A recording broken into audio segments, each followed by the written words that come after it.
Boa noite, irmãos. Nossa saudação a todos na graça, paz e amor de Cristo Jesus. Amém? Vamos nos colocar em pé, dar um abraço na pessoa que está do seu lado.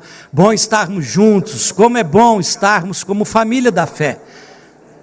Povo de Deus, abençoado.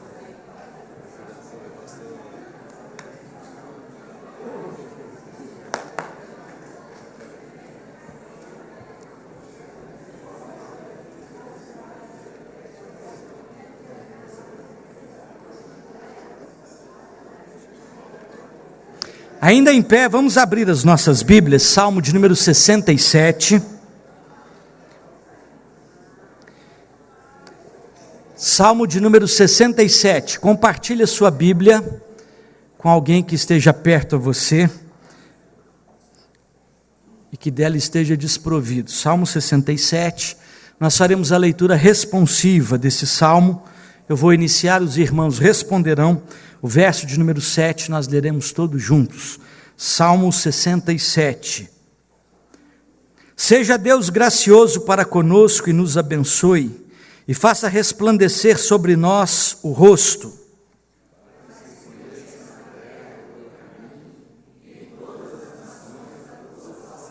Louvem-te os povos, ó Deus, louvem-te os povos todos.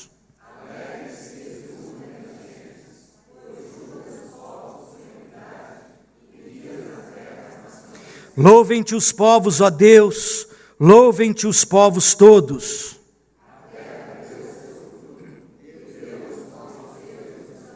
Juntos, abençoe-nos Deus, e todos os confins da terra o temerão. Vamos aceitar o convite do salmista que diz: louvem-te os povos, ó Deus, louvem-te os povos todos. Vamos louvar o Senhor.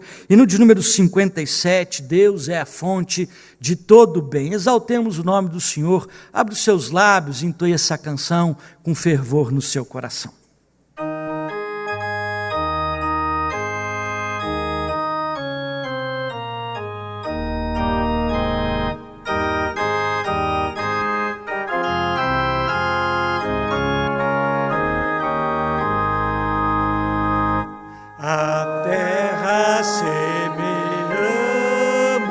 A fim de nos dar pão, mas Deus é quem a nutre com benfazeja mão. É Deus quem manda o frio, o inverno e o verão, a chuva, o doce orvalho e a fresca viração. De todo bem a fonte é o nosso bom Senhor. Louvai a Deus por todo o seu amor. O Criador de tudo, que em toda parte está, colore a flor silvestre e a estrela brilho dá. Os ventos lhe obedecem e o bravo mar também. As aves vizinhas o seu cuidado tem. De todo bem a fonte é o nosso bom Senhor.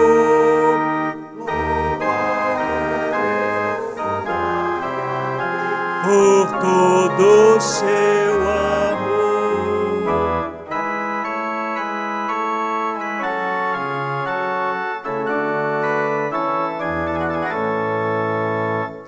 A nós, porém, seus filhos, revela mais amor, mandando a este mundo o Filho Salvador, a nós fazendo herdeiros de tudo quanto tem, na redenção perfeita nos provém de todo bem. A fonte é o nosso bom Senhor.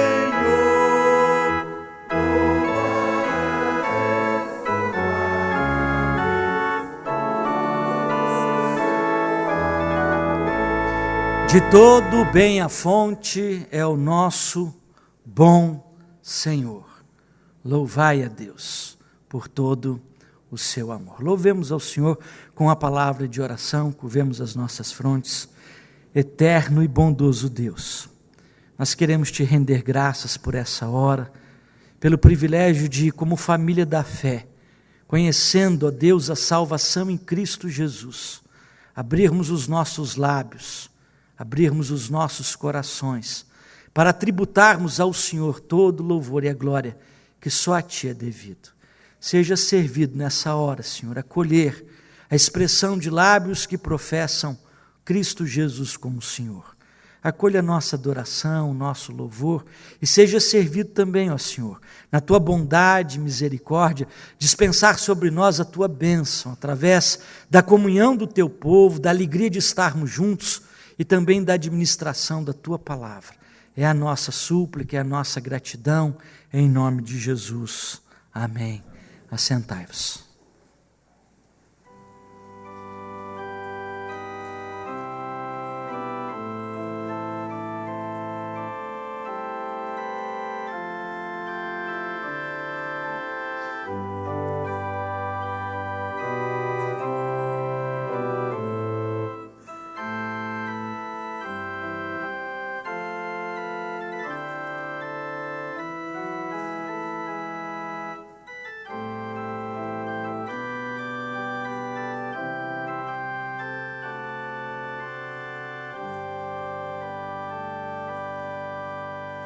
Nós queremos conhecer nessa hora aqueles irmãos que nos dão a alegria da visita pela primeira vez. Nós temos pessoal do Kairos que está conosco, daqui a pouco todos eles serão apresentados, mas você que nos visita pela primeira vez, nós gostaríamos de abraçá-lo, cumprimentá-lo, saudá-lo em nome de toda a igreja.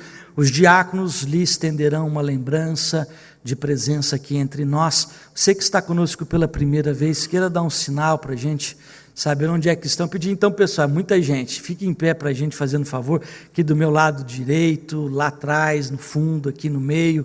Os diáconos da igreja chegarão até você aqui na frente. Isso, o pessoal está chegando aqui.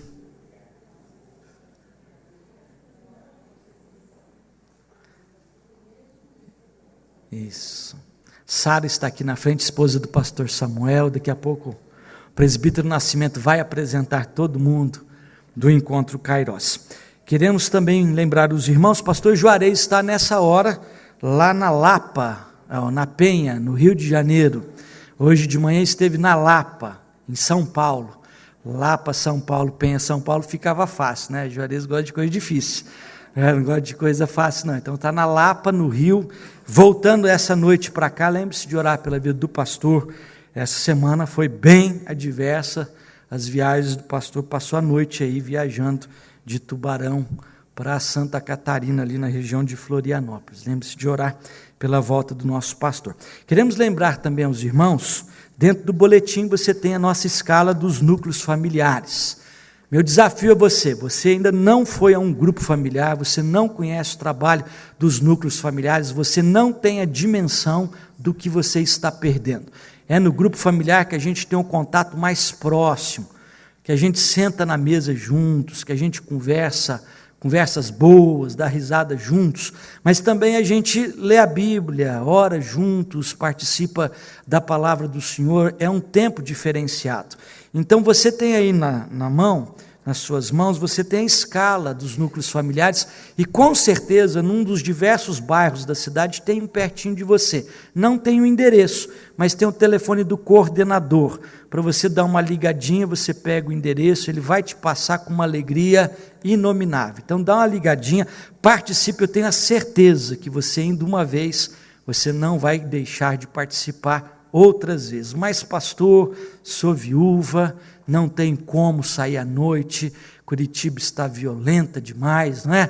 Então não tem jeito. Olha, nós temos diversos grupos à tarde. Eu sou preletor de um dos grupos à tarde. Semana nós publicamos aí no Facebook a nossa foto do grupo da tarde, mais de 20 mulheres, negócio gostoso, abençoado. Então, só dá uma olhadinha aí no grupo, você sabe onde é que está, dá uma ligada, participe conosco à tarde mesmo. Não deixe de abençoar o seu coração com esse tempo de estarmos juntos nos núcleos familiares. Mocidade da nossa igreja, no próximo dia 7, 8 e 9 de setembro, terá o seu acampamento. Pedir para o pessoal da técnica, gente, solta para a gente o aviso aí da mocidade da igreja, o pessoal que está se preparando para o acampamento. Você que é pai de jovem, avô de jovem, tio de jovem, que às vezes está apertado, jovem anda duro, não tem como, né? É faculdade, é pagar lanche para namorado, então ajuda, faz aí um patrocínio, né? Ajuda o menino aí no acampamento para a gente. Então pode soltar para a gente, mim, faz favor.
Pastor Santareno será o preletor. Ele foi terrorista na África, quando se converteu. E hoje ele é professor aqui no Brasil, e ele estará ministrando ao coração dos nossos jovens para que eles não virem terroristas, né? Se Deus quiser. E aí você, jovem, faça a sua inscrição. Também nós temos o encontro Avá. As mulheres da igreja terão um tempo só delas. E aí no boletim você tem dia 21 de setembro, das 8 da manhã, café da manhã, aí as palestras, o almoço junto, toda a parte da tarde, até o comecinho da noite. É um encontro só de mulheres. Homens não entram nem para ser preletor, tá? O homem fica do lado de fora, faz comida em casa, em oração pela esposa, mas não precisa ser casada não, pode ser moça solteira, pode ser pré-adolescente, já em fase de crescimento. Você que é mulher, vocês vão discutir a sexualidade, as carências, as necessidades, a afetividade própria do universo feminino. Então, faça a sua inscrição. A barraquinha de inscrição não estará lá fora, estará aqui no nosso pavilhão. No momento da nossa confraternização, você pode fazer aí a sua inscrição. E no boletim, só uma correção, naquele aviso que diz respeito ao culto do bebê. Ao invés de você fazer a inscrição no e-mail culto do bebê, houve uma alteração, é culto bebê, tira o do. E essa semana, se você tem neném em casa de 1 ano, menos de 1 ano, você pode fazer a sua inscrição, a inscrição do seu nenê, do seu netinho, daquele menino que nasceu na casa do lado, do apartamento do lado, que chora a noite inteira, né? Então você convida a família para vir participar, mas a inscrição é aí por este e-mail, culto bebê. Tá certo? Você faz a inscrição e as irmãs estarão preparando todo o kit, o enxovalzinho, a Bíblia desse dia especial para a participação das crianças. Quero passar a palavra ao presbítero Nascimento, a respeito do nosso encontro Kairos. Boa noite, meus irmãos. Espiritualidade e afetividade. Esse foi o tema do nosso 3º encontro de casais Kairos, realizado nesse final de semana, na cidade de Brusque, Hotel Montes. Lá estiveram 84 casais.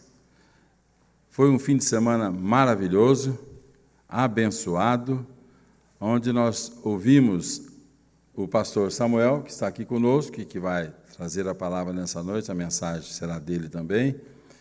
Mas vocês não imaginam como foi abençoado esse final de semana. Pena que aqueles que não puderam ir, perderam. Mas se preparem, o ano que vem tem mais. Façam força de ir.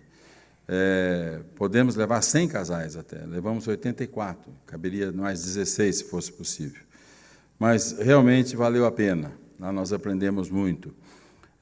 Muita gente fala assim, mas eu já tenho 35 anos de casado, 40 anos de casado, o que eu vou aprender? Nós temos 45 anos de casado, eu e a Ives, que está ali.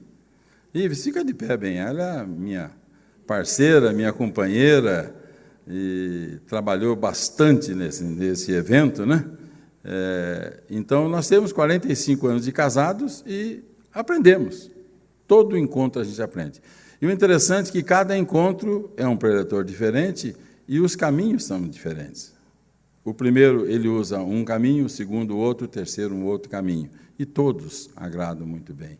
E todos saíram de lá engrandecidos e crescidos espiritualmente, em termos de família, em termos de casamento, em termos de filhos, etc. Né? Eu queria pedir para todos que estiveram em Brusque, que ficassem de pé para que a igreja os reconhecesse. Todos. Crianças, inclusive, as mulheres, os maridos. Olha que grupo maravilhoso, que grupo grande.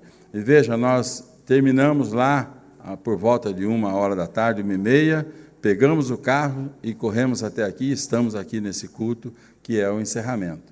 Veja que maravilha, quanta gente está aqui nessa noite. Obrigado, pode sentar. Mas eu acho que realmente vale a pena. E nós estamos felizes, eu e a Ives e toda a equipe que organizou. Dá trabalho? Dá, mas é um trabalho tão gostoso, um trabalho que não cansa. E nós já estamos pensando no quarto. Quando a gente sai de lá no caminho, eu e a Ives já viemos conversando. Como é que vai ser o quarto? O que nos espera para o quarto? Será que Deus vai nos dar condições físicas e espirituais para que nós possamos conduzir esse quarto? Será que o pastor Juarez vai deixar nós continuarmos conduzindo o quarto? Tudo depende, né? Mas nós entregamos na mão de Deus e Ele sabe o que é melhor para todos nós. Tá? Então, eu quero agradecer ao pastor Samuel, que nos atendeu, com a Sara. Fica de pé, Sara. O pessoal quer te conhecer. A Sara é a esposa do pastor Samuel. O pastor Samuel foi nosso pastor na Gávea. Obrigado, Sara. Foi nosso pastor na Gávea, na época que nós moramos no Rio de Janeiro. Não vou falar o ano, que faz muitos anos já, né? Mas faz bastante ano. Naquela época nós não tínhamos cabelo branco, né, pastor? Tínhamos mais cabelo, inclusive. Mas foi 2 anos maravilhosos que passamos lá com o pastor Samuel e a Sara, no Rio de Janeiro. E agora estamos nos encontrando aqui, esse final de semana maravilhoso que nós tivemos. Agradeço a todos que participaram, que colaboraram, que trabalharam conosco. Todos vocês nos ajudaram bastante. Nós aprendemos muito com vocês e queremos continuar aprendendo. Não se esqueça que o dia 28 de setembro nós teremos o jantar aqui na igreja, sob a coordenação do Cleite Assanda, que está aqui, que é o nosso coordenador de Cairós. Dia 28 de setembro teremos jantar com o preletor também. Então, já começa a se preparar. Setembro tem mais aqui na igreja. Tá? Reserve aquele sábado, dia 28 de setembro, para você vir até aqui e participar do jantar Cairós, dia 28 de setembro. Obrigado. Quero convidar o pastor Jairo Porto Alegre para vir à frente com a gente, fazendo um favor. Pedir aos casais que foram ao encontro, por favor, queiram permanecer um instante em pé. Nós vamos ter um momento de oração pela vida de vocês, um momento de gratidão. Turma que foi e voltou. Na ida nós tivemos um acidente. O pessoal que saiu daqui tipo 16h só chegou às 11h e pouco da noite lá. Então nós queremos agradecer a Deus. Vocês participaram desse tempo, investiram recursos, investiram no coração, a família. Nós vamos agradecer pela vida de vocês, interceder por isso. Quero convidar o pastor Jairo Porto Alegre para nos dirigir a Deus nessa palavra de oração, pelas famílias que foram participar desse evento. Nos curvamos, ó Deus, diante de Ti, para Te agradecer pelo privilégio que nos foi permitido, de estarmos juntos para aprendermos, repartirmos experiências, mas, sobretudo, para com fé, com amor, com companheirismo, solidificarmos os nossos casamentos. Sobre cada participante, Senhor, seja a tua graça. Amém. Que haja em cada coração um desejo de um avivamento ético, de amor, moral entre as famílias. E que cada casal que participou deste evento e os demais casais que aqui estão possam ter a tua graça e o teu amor. Seja a nossa igreja aquela que há de levantar casais, homens e mulheres, e filhos como famílias, para dedicar-se a te louvar e a te servir, mas, sobretudo, para curvar-se diante de ti e dizer, Senhor, aqui estamos, usa-nos na tua obra. Amém. Que a nossa vida e os nossos lares sejam testemunhos, hoje e sempre. Oramos te louvando, Senhor, agradecendo pela participação amorosa, calorosa do pastor Samuel, que esteve nos ministrando. Que cada palavra que ele nos trouxe seja inspiração para nós, mas, sobretudo, revigore a nossa fé. Amém. Abençoa-nos, ó Pai. Abençoa esta igreja, teu servo, reverendo Juarez, ausente em trabalhos. Que tu possas, pela tua misericórdia e amor, trazê-lo de volta para estar conosco já amanhã, ao serviço da tua causa. Oramos te louvando em nome e pelo amor do Senhor Jesus Cristo. Amém. Podeis sentar.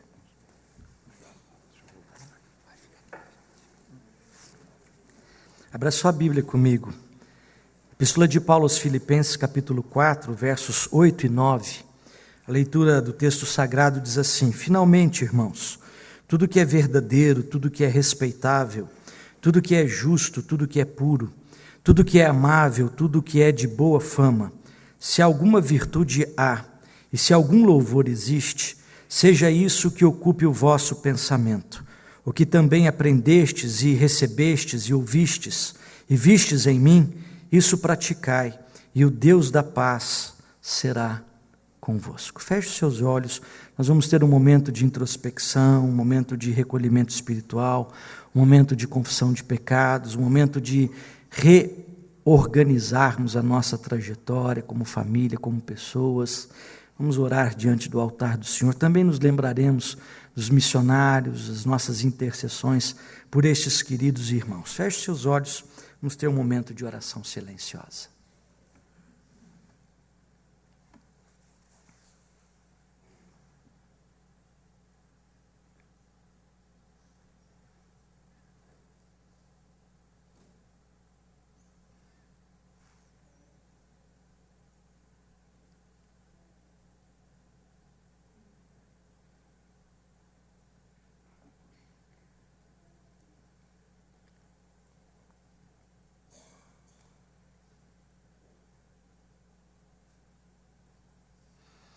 Vamos nos colocar em pé.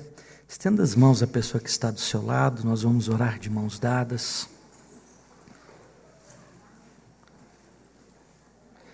Pai, nós queremos te agradecer por esse tempo, por este momento, por esse instante de quebrantamento, de recolhimento espiritual, onde reconhecemos, ó Deus, a nossa imperfeição, confessamos a nossa indignidade e declaramos, ó Deus, a verdade da tua palavra quando diz que não há um justo sequer. Ó Deus, nós necessitamos da tua misericórdia. Ela que nos alcançou pela tua graça, nos renovou, nascidos em Cristo Jesus pelo teu favor. Não conseguiremos sobreviver, ó Deus, se não for por meio disso. E, ó Deus, nisso nós nos confiamos nessa hora. Quebranta-nos o nosso coração, quebranta, Senhor, as nossas vidas. E, ó Deus, dá-nos, ó Deus, a graça e a paz que inunda todo o nosso viver.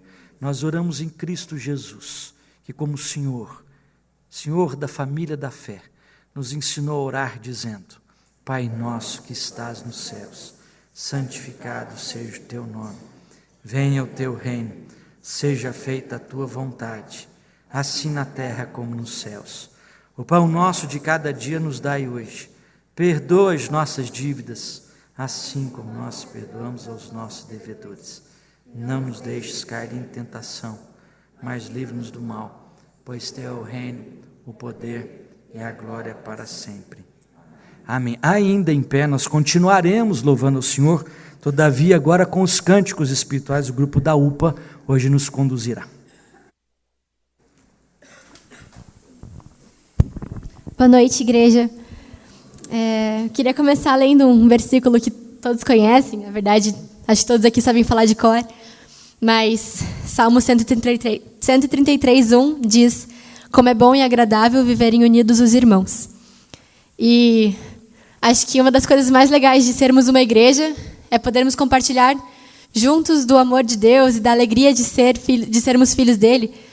Então, essa primeira música fala sobre a congregação e sobre todos estarmos juntos aqui por um só motivo, que é para glorificar a Deus, que é para cantar louvores ao nome dele eternamente, junto com os irmãos e podendo compartilhar dessa alegria com os outros. Então, vamos cantar e adorar a Deus.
Este povo a quem muito quer bem, seu Espírito ele vai derramar, uma igreja forte e edificar, pra louvor de sua glória. Vem, Senhor, sua história escrever através de nossas vidas. Teu querer desejamos, cumpre em nós os teus planos. Vem, Senhor, e reina hoje aqui. Vem, Senhor, vem, Senhor, vem, Senhor, e reina hoje aqui. Amém. A próxima música que a gente vai cantar, na verdade, é uma música que a gente toca com muita frequência, não só o grupo dos adolescentes, mas todos os grupos da igreja. Mas é porque é uma música que nos traz muita alegria, é uma música que todo mundo se alegra também. E é uma música que diz algo que a gente deve fazer em todo o tempo, que é celebrar a Deus com júbilo, com louvores, todos os moradores da terra. Então vamos cantar isso com alegria e servir ao nosso Deus com alegria também.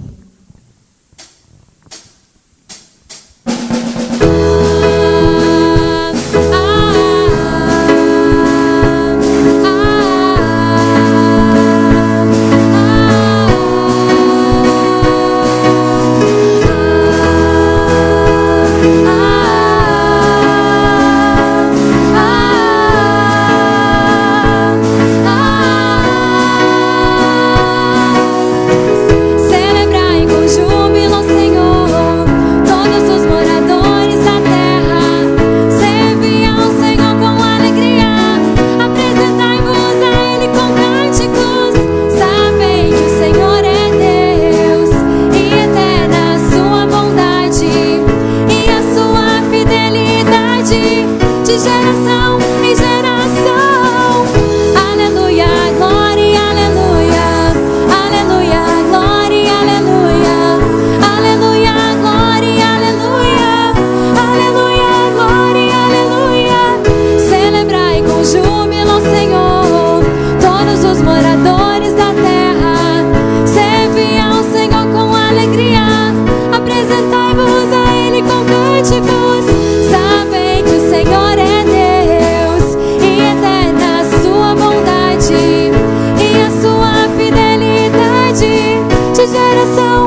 E a última música, agora como a gente já tem feito nas duas últimas, a gente vai continuar exaltando o nome do nosso Deus e dizendo que o nome dele é sobre todo nome, e dizendo que ele é para nós também consolo, abrigo, força, refúgio. E queria que você aproveitasse esse tempo também para se lembrar das coisas que Deus tem feito na sua vida, se lembrar que ele não é um Deus distante, não é um Deus que está morto, mas é um Deus que te ama e que se importa com você.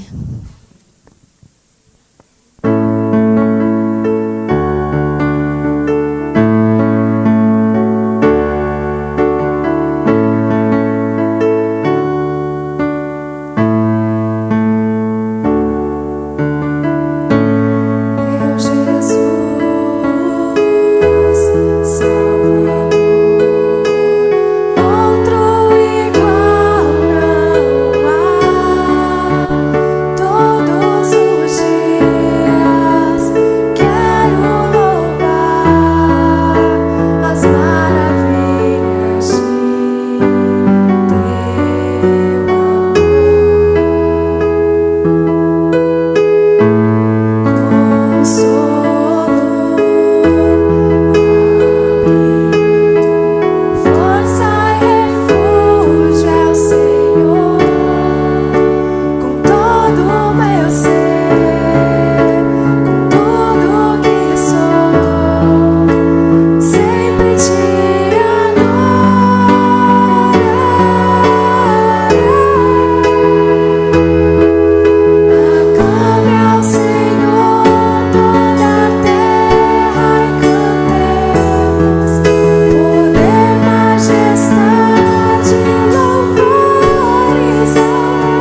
Vamos abrir nossas Bíblias em Mateus 6, 33. Nossa Bíblia tem alguns versículos que são marcantes, né? João 3,16, 10:10. Mas nós temos esse versículo em Mateus 6,33 também, que é um versículo que marca muito as nossas vidas.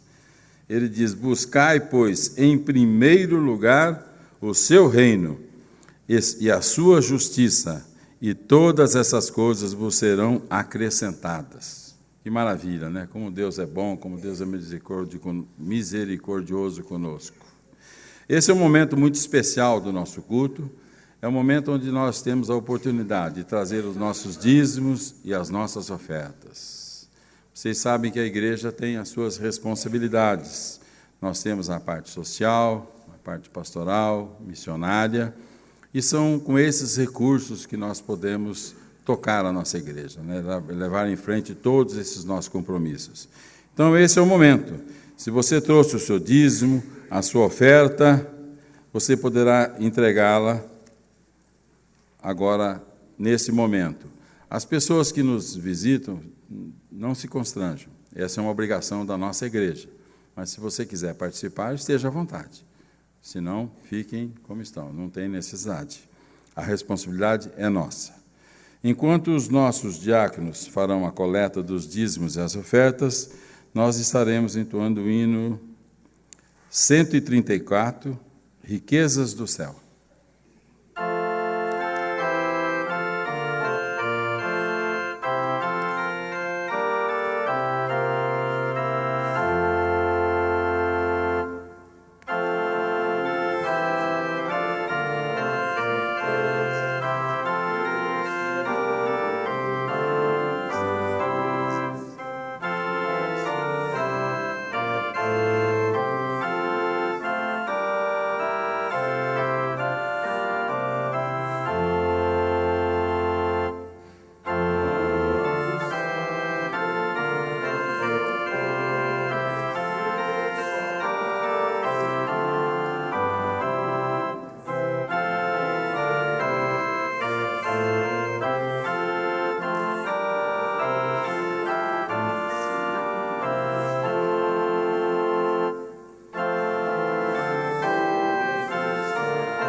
Vamos orar. Senhor nosso Pai, nosso Deus de misericórdia, nós estamos gratos, Senhor, porque nós podemos estar na Tua casa nessa noite, nesse culto de adoração que estamos oferecendo a Ti, Senhor.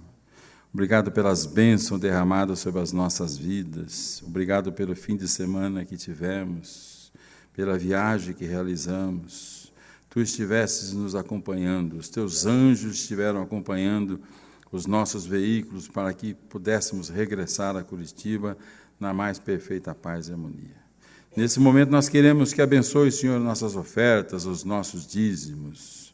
Abençoe as mãos que vão manusear esse numerário, que eles sejam utilizados sempre para o engrandecimento do Teu reino, Senhor.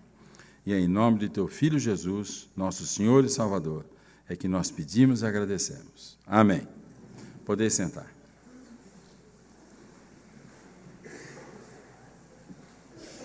As crianças, por favor, tia Luciana, pode vir. Hoje de manhã nós estivemos com a tia Nani. Tia Nani está lá no fundo. Para quem não conhece, a tia Nani é a esposa do tio Alexandre e a mim, né? Ela está participando conosco do Ministério Infantil Já podem ir, o presbítero já orou por vocês também. Deus abençoe. Libere seu menino aí, eles terão um culto voltado para a idade deles, ou a mensagem, a atividade voltada para a idade deles. Nós temos conosco esse final de semana, sexta, sábado e domingo, hoje de manhã lá em Brusque, agora conosco, o reverendo Samuel Vieira. Só para vocês terem uma ideia, eu ainda nem era candidato ao seminário, e o reverendo Samuel foi lá em Ribeirão Preto com a turma da Igreja da Gávea. Samuel era bem mais novo, é bom. Samuel pregou sobre Eclesiastes, eu nunca mais me esqueci daquela mensagem. Já vou fazer 23 anos de pastorado, mais 4 de seminário. Há coisas que ficam gravadas com criatividade, com sabedoria, com espiritualidade no coração da gente.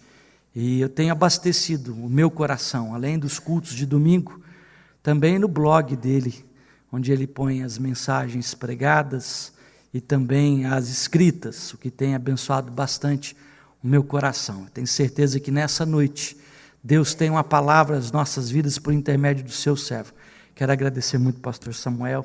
Deus abençoe. Seja sempre bem-vindo, pastor. Em nome do reverendo Juarez, que esteve na sexta-feira, a nossa saudação a você e a família.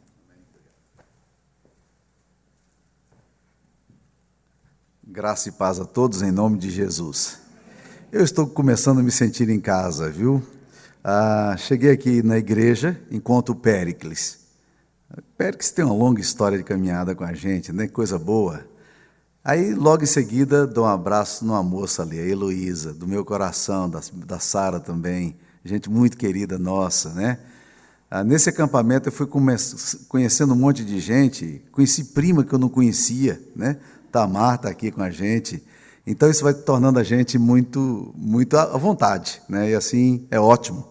Eu sempre costumo dizer àquelas pessoas que vão se casar e pedem para eu fazer o casamento, eu digo o seguinte: a condição sine qua non é que nós façamos o encontro de noivo, porque a pior coisa que tem é você comunicar algumas verdades, alguns princípios do Evangelho para casais que você nunca viu na vida, né? Então eu faço questão de que eles estejam juntos. E por causa disso eu comecei a me perguntar, o que eu falo hoje à noite, né?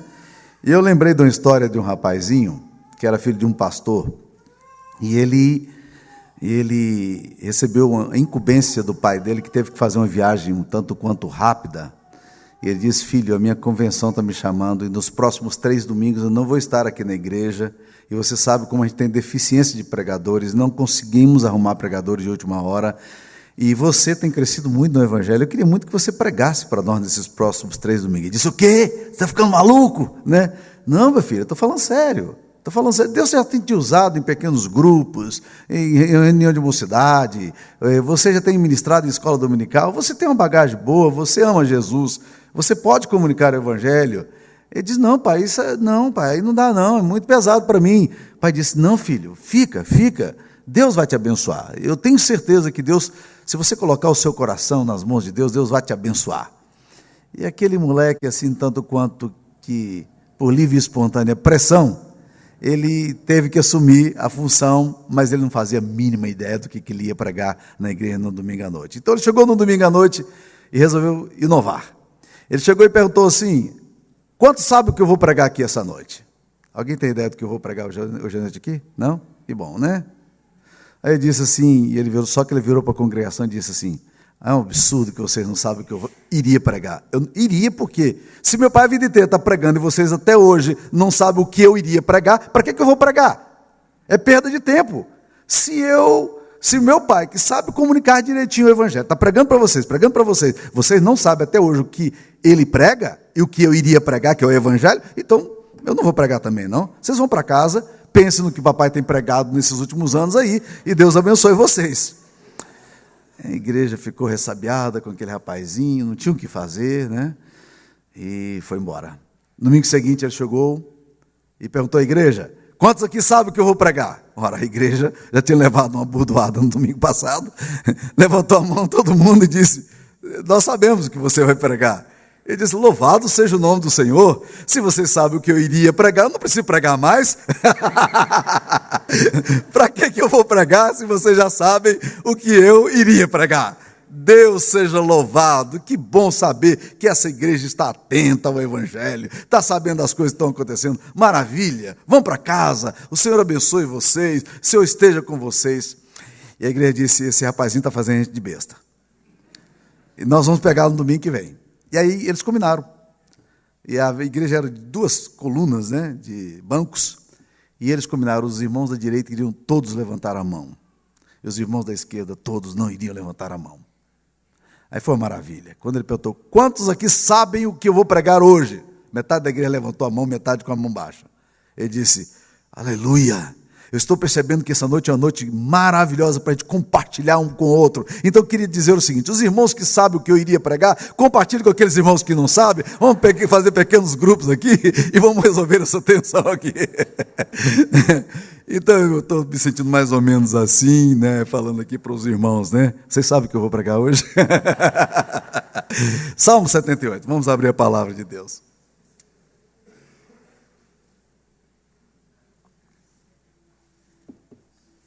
Queria muito agradecer o convite tão bom de estar aqui com os irmãos. Carlos Orlandi tem me dado honra acima daquilo que eu mereço. Foi muito bom aqui rever também gente querida como o Nascimento e a Ives e o Fabrício. Fabrício, vi você entrando ali, eu jamais reconheceria você, meu filho, mas que bom, né? Bom vê-lo aí, tá? Era um adolescente ainda na Gávea, né? Boas saudades. Deus abençoe a sua vida. Salmo 78. Diz aí, escutai, povo meu, a minha lei, prestai ouvidos às palavras da minha boca. Abrirei os lábios em parábolas e publicarei enigmas dos tempos antigos. O que ouvimos e aprendemos, o que nos contaram nossos pais, não o encobriremos a seus filhos ou a nossos filhos. Contaremos à vindoura geração os louvores do Senhor e o seu poder e as maravilhas que fez. Ele estabeleceu um testemunho em Jacó e instituiu uma lei em Israel. E ordenou a nossos pais que os transmitissem a seus filhos, a fim de que a nova geração os conhecesse. Filhos que ainda hão de nascer se levantassem e, por sua vez, os referissem aos seus descendentes, para que pusessem em Deus a sua confiança e não se esquecessem dos feitos de Deus, mas lhe observassem os mandamentos, e que não fossem como seus pais, geração obstinada e rebelde, geração de coração inconstante e cujo espírito não foi fiel a Deus. Essa é a palavra do Senhor. Eu queria que os irmãos ficassem com a Bíblia aberta aqui. Nós vamos, nesse momento, pedir a iluminação do Espírito Santo de Deus para essa palavra. Senhor, abre o nosso coração, a nossa mente, para não apenas entendermos a Tua palavra de forma intelectual, mas que essa palavra, ela reverbere em nós, que essa palavra profunde em nós, que essa palavra tenha impactos viscerais na nossa existência, Pai. Abençoe o Teu povo aqui, cava ouvidos em cada um deles, para que entendam a palavra da verdade, e a mim, concede Tua graça, para que na medida em que eu comunico essa palavra, eu possa fazê-la com autoridade, com unção, com graça. Em nome de Jesus te pedimos. Amém, Senhor. Amém. O Salmo 78 é um salmo que fala de um dos temas que, para mim, é um dos temas mais urgentes nos nossos dias. A questão de comunicar o Evangelho às novas gerações. De estarmos sempre atentos e perguntando a nós mesmos duas coisas. A primeira delas é a seguinte: o nosso Evangelho, o Evangelho no qual nós cremos, as verdades, os princípios da palavra de Deus estão chegando nos nossos filhos? Essa é a primeira pergunta. O Evangelho está chegando aos seus filhos, aos seus netos? Estou falando isso porque eu pastoreei uma igreja nos Estados Unidos. Nós compramos um templo que era uma catedral gótica lindíssima, ao lado da Central Square, em Massachusetts, em Cambridge, e entre MIT e Harvard. E esse templo estava fechado há 25 anos. Durante 25 anos não houve testemunho do Evangelho ali, até que a gente comprou essa propriedade. E eu fiquei me perguntando muitas e muitas vezes, o que é que levou um templo dessa magnitude a fechar? E uma das explicações, além da teologia liberal que estava por detrás de tudo aquilo, era o fato de que os pais não conseguiram traduzir o Evangelho para os seus filhos.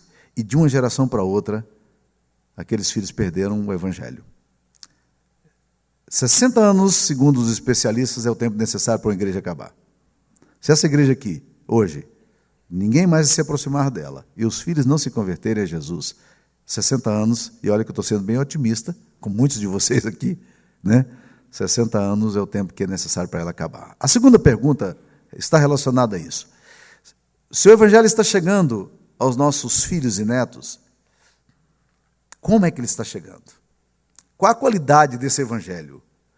Como é que isso está, de fato, no coração desses meninos dessa geração? Então eu olho para os adolescentes da igreja aqui dirigindo, e é mais do que apropriado o que eu vou falar, considerando o fato de que os nossos adolescentes dirigiram aqui o louvor hoje, e eu fico perguntando a mim mesmo, como é que está o coração desses meninos? Numa geração virtual, pós-moderna, pluralista, subjetivista, confrontada com tudo quanto é questionamentos, é uma geração migratória, uma geração relativista. Como é que o Evangelho está batendo no coração desses meninos? Nós temos uma geração hoje virtual, uma geração que, se você tem mais de 50 anos, você está aí lutando para tentar entender como é que funciona e-mail. E esses meninos não estão nem falando em e-mail mais. Eles não tocam nesse assunto. Eles não escrevem e-mails mais, né? A linguagem deles é outra. E nós já estamos lá atrás, de novo, tentando correr atrás deles. E aí você pega os meninos de 5 anos de idade, 3 anos de idade, e aí eu lembro da história de um pai de um menino da minha igreja, que trouxe uma fotografia para o filho dele. Na hora que ele trouxe a fotografia para o filho dele, mostrou, o filho dele não teve dúvida, pegou a fotografia e fez assim, ó. Se você não riu, é porque você tem mais de 50 anos. Você não entendeu o que eu falei. O que acontece? É que ele queria ampliar, porque já em todos os tabloides que você pega, você enfia o dedinho assim, a imagem amplia. Ele queria ver o rostinho direito daquele negócio ali, né? Então, como é que o Evangelho está chegando no coração desses meninos? Que tipo de Evangelho é esse que está chegando aí? E aí, quando eu vejo esse texto aqui, eu vejo a preocupação das Escrituras Sagradas com a questão do legado. Nós precisamos transmitir um legado para as próximas gerações. E Paul Myers fala que legado ele tem que ter 3 características. Primeiro, ele tem que estar fundamentado em princípios. Segundo, ele deve ser aplicado a todos. Terceiro, ele tem que causar impacto nas novas gerações. Olha o que o salmista fala. Deus está dizendo na boca do salmista o seguinte: escutai, povo meu, a minha lei. Prestai ouvidos às palavras da minha boca. Abrirei os lábios em parábolas e publicarei enigmas dos tempos antigos. O que ouvimos, o que aprendemos, o que nos contaram nossos pais, não encobriremos a seus filhos ou a nossos filhos. Contaremos às vindouras gerações os louvores do Senhor, o seu poder e as maravilhas que fez. Diante disso, eu quero pensar com você na questão da mentoria espiritual da próxima geração, principalmente porque a gente está terminando essa ideia do acampamento, e aí já pego, e eu quero tentar traduzir isso aqui também, não só para os casais, mas também para a geração que está me ouvindo, mais jovem, para os adolescentes e moços aqui. Mas eu queria começar a perguntar, existem 3 perguntas aqui que a gente precisa fazer, né? O que é que nós precisamos comunicar? Isso se trata do conteúdo do Evangelho. Segunda coisa, a quem nós devemos comunicar? É o objeto da nossa comunicação.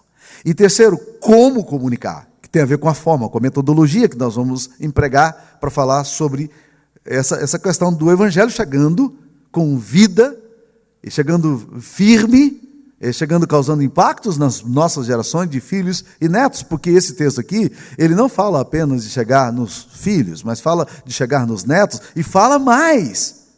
Filhos que ainda hão de nascer. Olha que interessante o versículo 6. Filhos que ainda hão de nascer. Meninos que ainda nem chegaram aqui. Não são nem sequer projeto ainda no nosso coração, mas já são no coração de Deus. Como é que nós precisamos preparar o campo para que esta mensagem viva do Evangelho, para que a dinâmica do Evangelho chegue ao coração dos nossos filhos? Então, deixa eu começar perguntando aqui a quem comunicar. O texto está falando aqui que nós temos que comunicar às vindouras gerações. Nós precisamos de alguma forma, e precisamos da graça de Deus para saber como falar para essa nova geração. O texto aqui diz que Deus ordenou os seus pais, ordenou aos pais que comunicassem aos filhos, e que nós, por nossa vez, também já ouvimos e aprendemos daquilo que os nossos pais nos contaram. Então o texto aqui está nos querendo chamar a atenção de que nós precisamos estar atentos, que o Evangelho não pode morrer em nós. A mensagem do Evangelho não pode morrer em mim. Se o Evangelho acabar em mim apenas, se ele morrer em mim, isso significa que o Evangelho não cumpriu o propósito dele. E é interessante como a Bíblia se preocupa com isso. A gente ouviu falar na década de 80, 90, no meio dos evangélicos, muito sobre questão de maldição hereditária. E eu lamento, porque foi uma leitura equivocada das Escrituras Sagradas, e foi uma leitura que tinha uma aba só. Porque ninguém falou durante esse tempo todo de uma das coisas mais prementes e presentes nas Escrituras Sagradas, que é a bênção hereditária.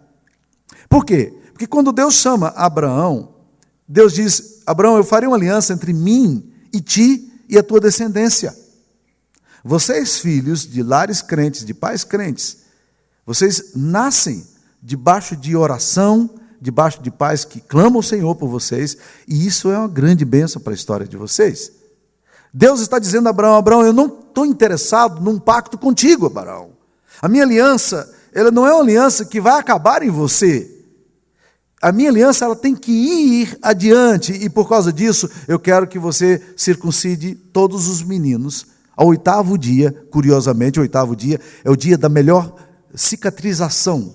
Em todos os anos que você vai ter, e que você já teve, o 8º dia é o melhor dia para cicatrizações. E é bom isso, porque imaginando que a fimose naqueles dias era feita sem anestesia, e com faca de pederneiro, o negócio é bem complicado. Né? Mas é maravilhoso pensar, e aí você começa a perguntar: por que no órgão reprodutor masculino? Por que não um piercing? Ok, seria muito mais fácil, um piercing, né? Ou quem sabe um botocudo, né? Os índios botocudos, lembram? Que abriam assim a orelha e abrem um buracão assim, e todo mundo vê de longe a marca. Ou quem sabe no beição, né? Não seria muito mais visível? E não seria muito mais fácil? A mulher de Moisés, que teve que fazer isso com os meninos já um pouco mais pré-adolescentes, ela ficou louca com Moisés. Ela disse: você é um louco, você é esposa sanguinária. Está registrado lá em Êxodo 4. Mas é interessante que Deus está chamando um povo, dizendo: eu quero que vocês entendam que as próximas gerações são minhas. E esse é um dos motivos mais lógicos que nós temos para apresentar os nossos filhos a Deus e consagrá-los. Nós estamos dizendo o seguinte: nós cremos que os nossos filhos, eles são herdeiros de um pacto, que esses nossos filhos são herança bendita do Senhor, e que esses meninos não foram dados, como diz o profeta Isaías, no capítulo 63, Deus não nos deu filho para a calamidade. Em outras palavras, Deus não nos deu filho para povoar o inferno, mas são herança bendita de Deus.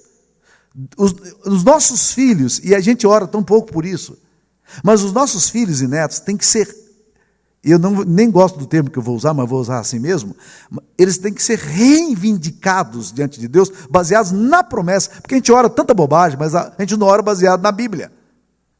Deus tem uma promessa para nós, Ele vai abençoar os nossos filhos, a gente abre mão dos nossos filhos, e acha que está normal, e os nossos filhos estão indo embora, e nós estamos, esse negócio complicado. O Evangelho quer que nós entendamos que Deus não tem projeto para a minha individualidade, mas o projeto de Deus, como Susan Hunt escreve no livro dela, A Graça que Vem do Lar, O pacto do qual nós fazemos parte, ele é geracional. Geracional. É de geração a geração. Isso não significa que haja um automatismo. Filho de crente não é crentinho. Ou como disse alguém, filho de crente é cretino, né? O fato é que não é cretino também, mas a verdade é que Deus não tem netos. Deus só tem filhos. E essa bênção toda, vocês como jovens, adolescentes aqui, vocês não deveriam abrir mão dela. Vocês são filhos herdeiros do pacto. Fiquem firmes nisso. É curioso quando no livro de Atos, no capítulo 16, o apóstolo Paulo tem aquela experiência com Silas ali, diante do carcereiro. E aí acontece aquela cena estranha de um terremoto, que as cadeias se rompem, e aí a coisa fica complicada, o carcereiro quer suicidar, e ele pensa em suicidar, quando Paulo e Silas gritam, não, nós estamos aqui, e não faça mal a você, estamos todos aqui, né? E aí ele vem, assim, trêmulo, se apresenta diante de Paulo e Silas, se ajoelha diante dele e diz, senhores, o que devo fazer para ser salvo? Uma pergunta fundamental, não? O que é que eu devo fazer para ser salvo? Essa pergunta é a pergunta mais fundamental da sua vida. Se você ainda não entendeu o plano da salvação, que Jesus morreu por você, e que o caminho para a salvação é a obra suficiente e plena de Cristo, você precisa entender isso aí. Mas é interessante a resposta que o apóstolo Paulo dá ao carcereiro de Filipos. O carcereiro de Filipos faz a pergunta no singular. O que é que eu devo fazer para ser salvo? É uma questão minha. Eu tenho que resolver essa questão. Mas a resposta que Paulo e Silas dão, a resposta que eles apresentam àquele carcereiro não é uma resposta no singular, porque ele diz, crê no Senhor Jesus e será salvo. A gente pode repetir? Crê no Senhor Jesus e será salvo? Oh, essa é uma promessa maravilhosa. A pergunta é singular, mas a resposta é plural. Deus quer abençoar a sua família. Então, gente, se nós começarmos a perguntar aqui, a quem comunicar? O texto está dizendo assim, comunica às próximas gerações. Contaremos às vindouras gerações os louvores do Senhor, o seu poder, as maravilhas que fez. Ele estabeleceu um testemunho em Jacó, instituiu uma lei em Israel, ordenou a nossos pais que os transmitisse a seus filhos. Isso é ordem para nós, a fim de que a nova geração os conhecesse, filhos que ainda hão de nascer. Você está orando pelos seus netos que ainda não existem? A minha esposa orou durante muito tempo pelos esposos, pelo esposo e esposa dos meus filhos, dos nossos filhos. Orou durante muito tempo, né? Um dia desse eu cheguei lá em casa, ela disse, eu estou pensando aqui em mudar esse quarto aqui, eu queria colocar desse quarto aqui só brinquedo de criança. Eu falei, mas peraí, o Mateus está casando agora, e a Priscila vai casar um ano que vem ainda, que pressa é essa? Não, eu já estou pensando aqui neles. Eu espero que esse mesmo pensamento que tantas vezes ocupa nossas mentes, também esteja nas nossas orações. Como é que eu vou fazer para que os meus filhos e netos não se dispersem e eles conheçam Jesus como eu conheci? Então, a quem comunicar? As vindouras gerações. Segunda pergunta. Então, a primeira pergunta tem a ver com o objeto da nossa comunicação. Segunda pergunta é, o que comunicar? Tem a ver com o conteúdo daquilo que nós vamos apresentar a Deus. O texto diz, contaremos às vindouras gerações os louvores do Senhor, o seu poder e as maravilhas que fez. O que é que nós precisamos contar para os nossos filhos? Nós precisamos falar de quem Deus é, esse Deus a quem nós servimos, o único Deus. Esse era o ensinamento que Deus deu ao povo judeu, que é chamado Shema hebraico, em Deuteronômio 6, ouve, ó Israel, o Senhor, nosso Deus, é o único Senhor. Então nós precisamos comunicar quem é esse Deus, qual é a natureza desse Deus. Nós precisamos apresentar Jesus aos nossos filhos e netos. Eles precisam entender o que Jesus Cristo veio fazer aqui. Qual é a função dele? Eles precisam entender que Jesus é o Cordeiro de Deus que tira o pecado do mundo. Essas verdades do Evangelho precisam ser comunicadas, porque nós precisamos contar a essa vindoura geração os louvores do Senhor e o que Ele fez. Nós precisamos explicar aos nossos filhos o plano da redenção, o amor de Deus em Cristo Jesus. Eles precisam entender a mensagem do Evangelho de uma forma clara. Nós precisamos transmitir isso aí. Eu queria dizer para você, pai que está aqui, mãe que está aqui, certifique-se de que o que você está ensinando para o seu filho está chegando de fato no coração dele. Uma vez, nossa filha foi numa escola dominical, numa igreja que a gente estava visitando, e aí ela voltou toda entusiasmada da classe de escola dominical, e aí a Sara perguntou para minha filha mais velha, o que você estudou da escola dominical? E ela estava tão eufórica, ela abriu os olhinhos e disse, Pinóquio! Ah, conteúdo bom, não? Escola dominical estudando Pinóquio, é uma maravilha, sabe? Gente, o que nós temos que ensinar aos nossos filhos? E não é só escola dominical. Tem que ter aqui a participação da família, com a igreja. Você está checando, você está se certificando-se, você está comprando material didático para ajudar o seu filho a entender, na linguagem dele, o que é o Deus, quem é o Deus em quem você crê. Nós precisamos contar às vindouras gerações os louvores do Senhor, o seu poder, as maravilhas que fez. Há muitos relatos na nossa história que são maravilhosos para a gente compartilhar milagres de Deus na nossa vida. Nós tomamos uma decisão no conselho da nossa igreja, e aqui serve como sugestão ao conselho dessa igreja. Nós descobrimos o seguinte, que as atas dos nossos conselhos, elas servem para registrar as nossas decisões administrativas.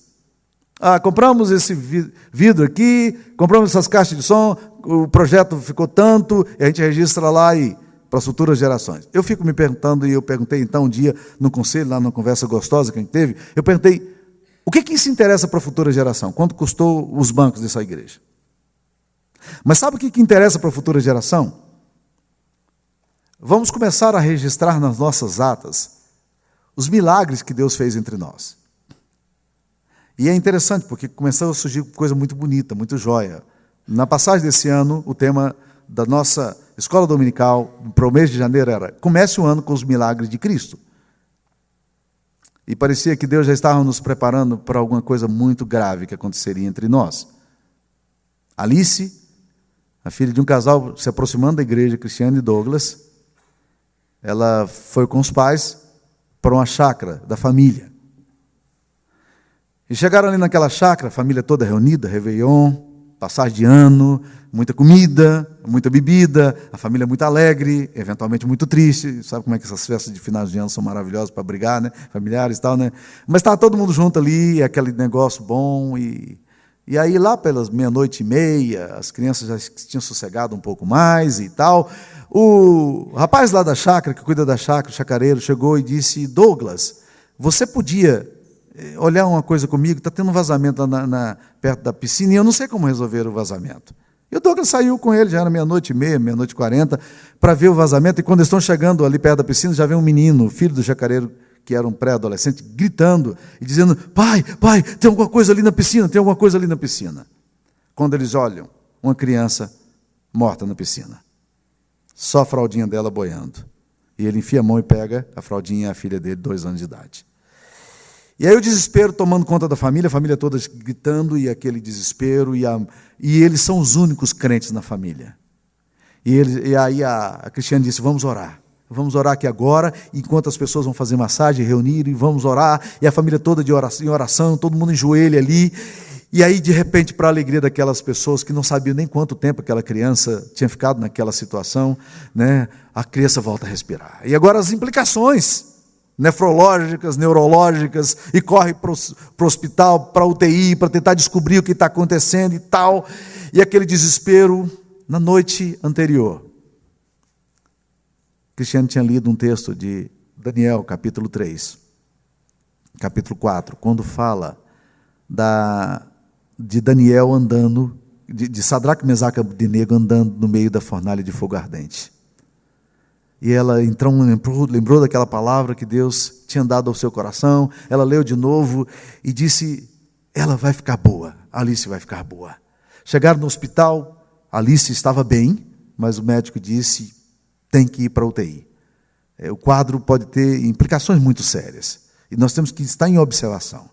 E aí eles ficam ali até 4 horas da manhã, naquele desespero, agonia, orando, crendo e duvidando e com medo, aquela coisa toda, gratos porque a filha está viva, mas não sabe o que vai acontecer com a filha. E aí o médico chegou, a enfermeira chegou e disse: vocês vão para casa, ela está medicada e está tudo bem, o quadro dela está sereno, e amanhã a gente dá um parecer clínico melhor. 7 horas da manhã o casal já estava chegando no hospital de novo. Óbvio, quem é que dorme numa hora dessa, né? Chegaram no hospital, na hora que entra no corredor da UTI, tem uma criança gritando desesperada, né, aos berros. E eu sempre brinco dizendo assim: vaca conhece o grito do bezerro, né? O choro do bezerro. Mãe sabe quando é que é um filho que está chorando e sabe até por que o filho está chorando. Se é manha, se é fome, se é sono, se é raiva, né? Não é assim mesmo?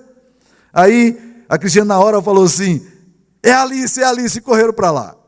Ali estava desesperada, brava, nervosa. E a enfermeira disse: graças a Deus vocês chegaram, eu queria dar banho nela, não consigo dar banho nela. Como é que ela está? Ela está ótima. Ela está ótima, né? Já está indo para o quarto. A Alice ficou em observação mais aquele dia, e a Alice está absolutamente saudável. Louvado seja o nome do Senhor. Estão entendendo? Aí o que eu faço? Eu escrevo, coloco isso no meu blog e jogo na ata da igreja. Porque eu quero que os futuros filhos nossos, um dia, se alguém um dia se atrever a ler aqueles velhos livros e mal cheirosos livros, eles possam entender que Deus nos visitou com poder e graça. É isso que nós precisamos comunicar aos nossos filhos. Quando os nossos filhos entenderem que o nosso Deus não é um Deus frio, silencioso, impessoal, mas é um Deus preocupado com a nossa realidade, um Deus que caminha no meio da tempestade e da dor, um Deus que nos ama e que tem interesse profundo por nós, essa mensagem do Evangelho aquece o coração das próximas gerações e eles são impactados com ela. Terceira coisa: como comunicar? Esse é um grande desafio que nós temos. Como comunicar o Evangelho?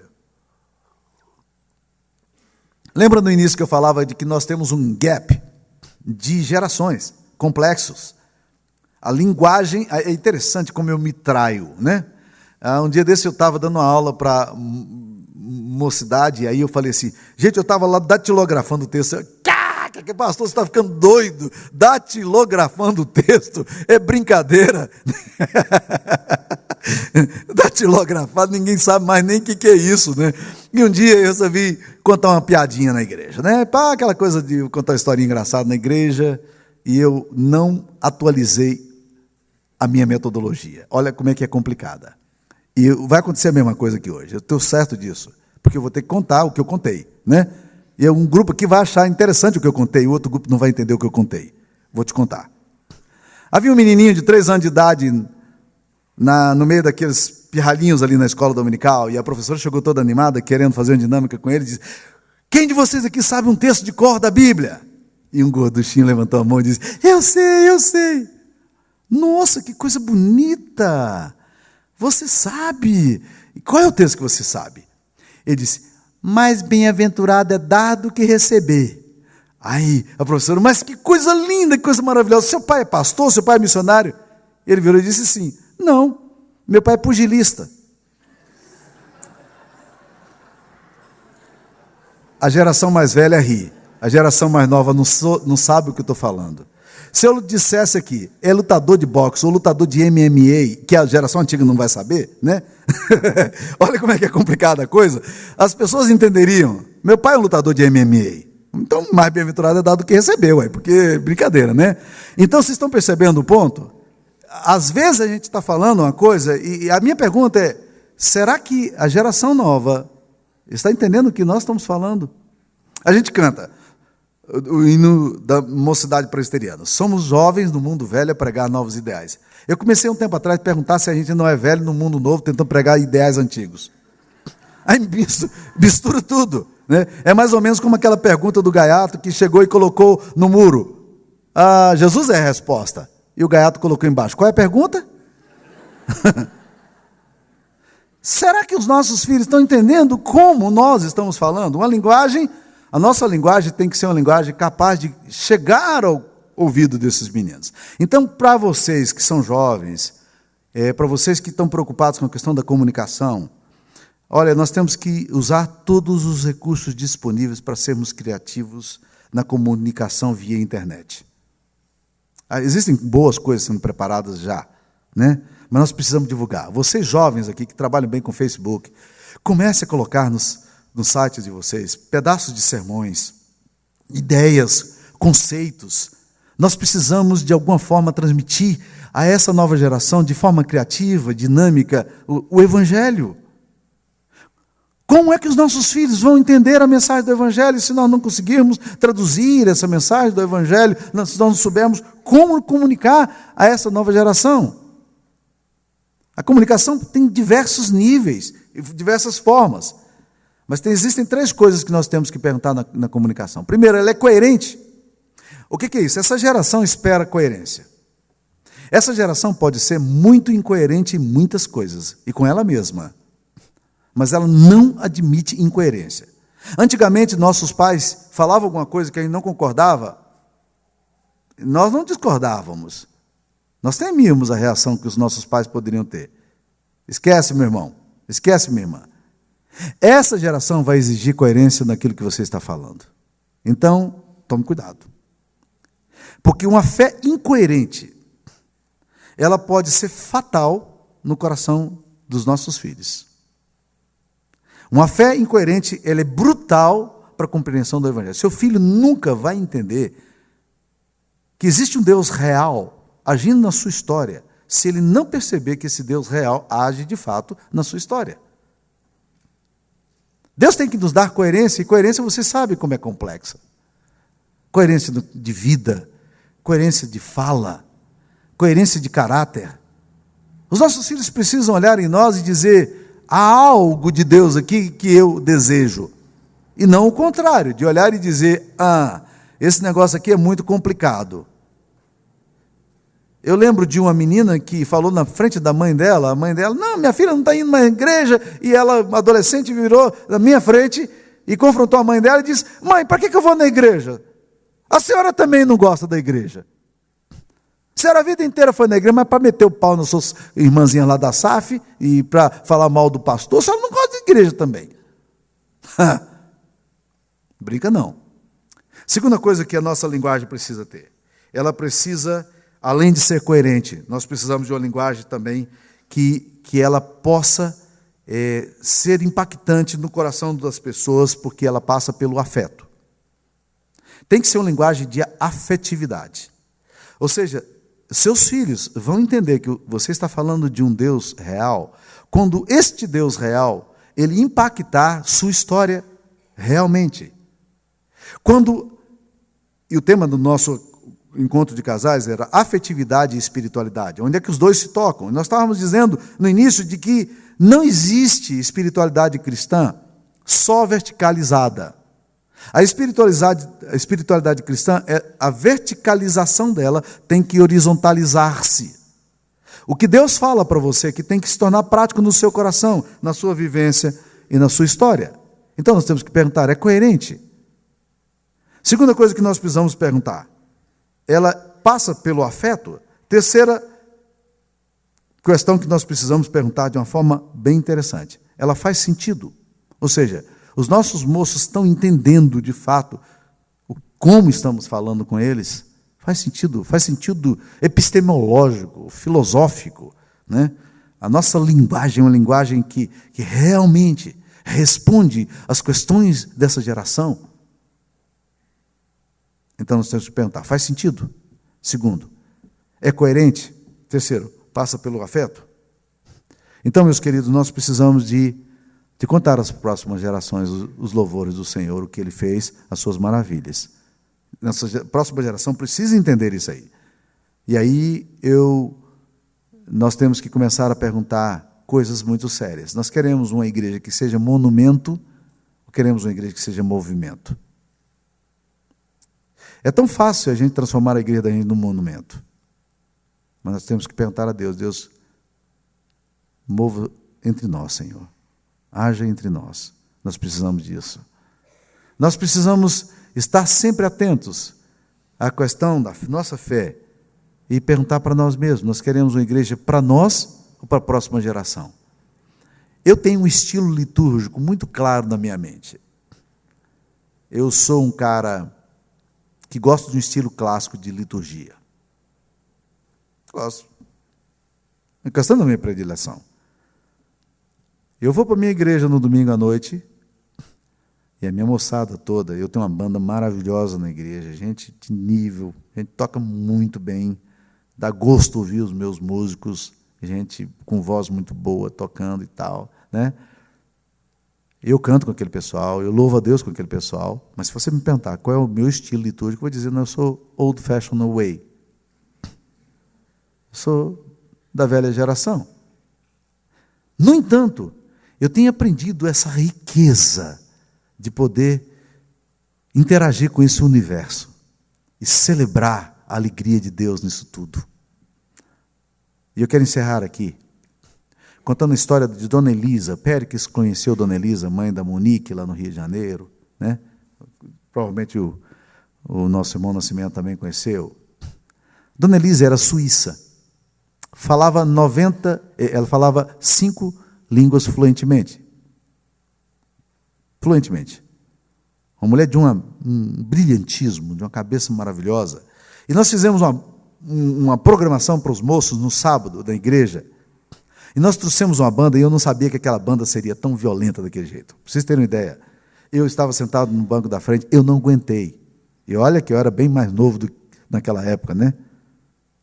Eu não aguentei. Eu fui lá para o fundo, quando chego lá no fundo, quem que está lá? Dona Elisa, 96 anos de idade. Eu falei: ai, lascou aqui. Nossa. E eu vou depois me justificar pastoralmente para Dona Elisa. E eu querendo assim entender aquela alma ali, ouvindo aquele barulho todo, né? E eu cheguei constrangido, e Dona Elisa veio para a programação. Eu chamei a igreja para vir, Dona Elisa veio, cara. Aí eu chego para ela e falo assim, aí já me justificando, a banda estava alta, né? O som estava assim muito alto, né? E ela, naquela cabeça maravilhosa, já faleceu, ela virou e falou assim: pastor, estava mesmo, muito alto. Não faz meu estilo não, pastor, mas assim, não é lindo ver esses moços todos na igreja celebrando a Deus?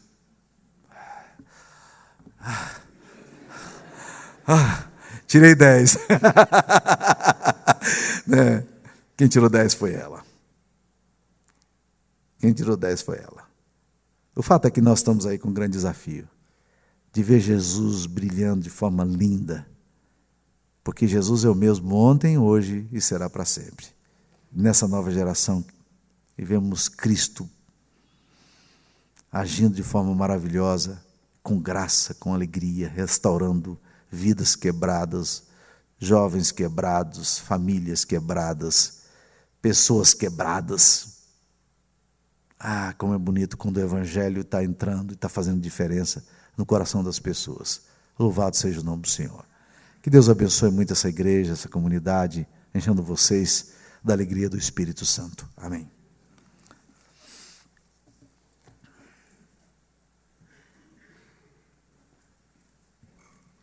Vamos nos pôr em pé. Estaremos entoando o hino de número 117, que está anunciado no boletim. No final do culto, o reverendo Samuel nos impetrará a bênção. E nós estaremos aqui ao lado, no nosso salão, para um momento de confraternização. Me parece que hoje tem caldo verde, que me falaram, né? Acho que moeram coxa aí essa semana, né? Vai ter caldo verde ali. O pessoal do Atlético deve ter gostado. Bom, mas não é do coxa não, é caldo verde mesmo, tá? Então, depois de terminado o culto, a gente tem um momento de confraternização lá. Vamos louvar o Senhor.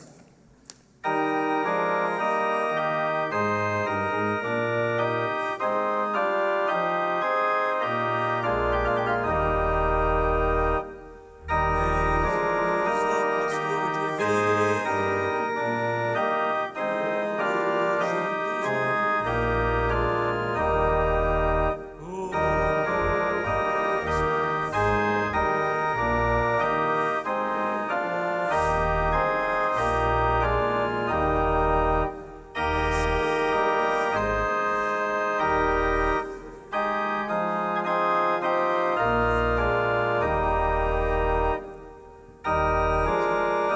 Parece que acho que é outra música. Isso, Diná, ajuda aí, fazendo favor. É outra música. São duas músicas. Ok, vamos lá. Começando do início de novo, vamos lá.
E agora, amados irmãos, que a bênção do Deus Pai, Filho e Espírito Santo esteja com todos vós, enchendo os corações de vocês de alegria, de graça, de esperança no reino de Deus, anunciando às próximas gerações o amor e a graça de Deus de uma forma eficiente e graciosa, hoje e sempre. Amém.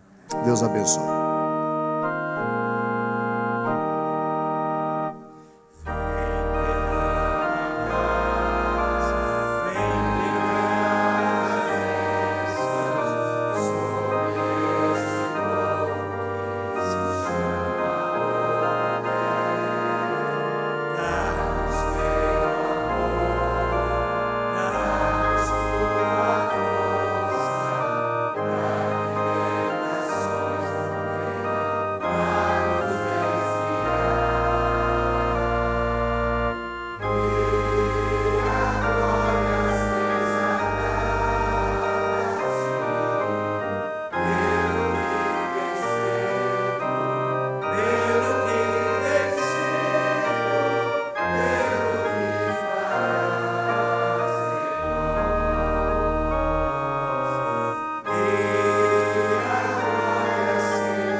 Boa semana para você, um abraço em 5 pessoas, vamos lá?